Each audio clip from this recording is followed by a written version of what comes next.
ऐकलंस ना बाबा काय म्हणाले? मी नाही जाणार तुम्हाला सोडून. समाजातल्या परंपरेला तुझी आई सुद्धा बदलू शकत नाही.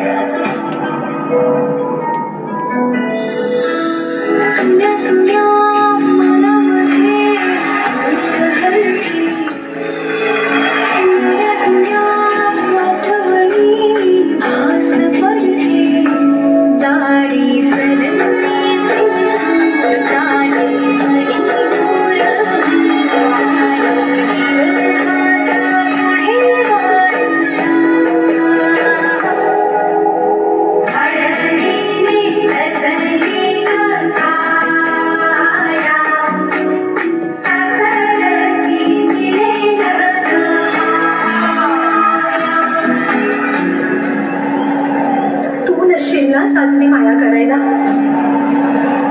मुलगी म्हणून जन्माला येणं हाच आपला गुण आहे. कसं सांगू, कसं शिकवू तुला?